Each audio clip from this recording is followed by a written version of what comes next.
In the last segment, John talked about having a plan for your practice.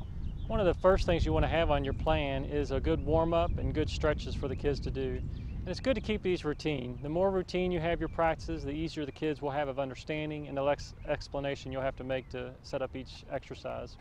So the first thing you want to do as the kids arrive to your practice, because they typically arrive at different times, have them start throwing the ball lightly to each other. I would have them encourage them to do maybe 25 to 30 thrown baseballs back and forth at a short distance and gradually moving back apart from one another to create a longer throw. In addition to that, have them take 25 to 30 ground balls to each other. Those will be a great way to start every practice and make sure every kid gets 50 or so throws with the baseball in. After they do a little warm-up, because it's important before we do any type of stretching for any sport or any activity to always have blood flow to the muscle groups. So the purpose of that warming up of throwing the ball and moving back around a little bit is to get that blood flow to the muscle groups before we go into our stretches. And now we'll show you about 5 or 6 simple stretches you can do with the kids to get them ready for their practice.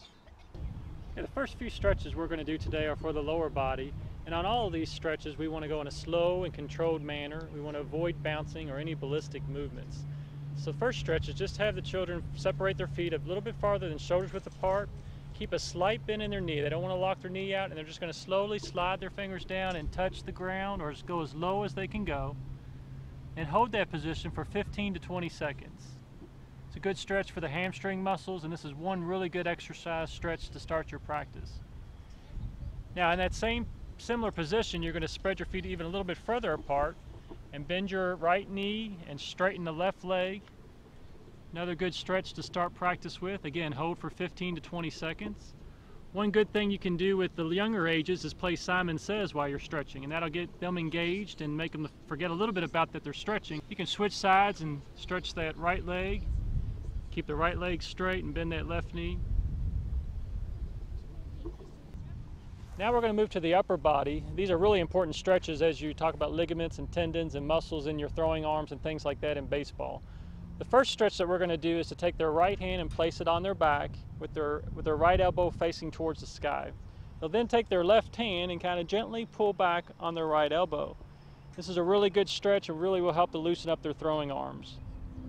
Then you'll simply switch, left hand on the back, take your right hand, pull back on the left elbow.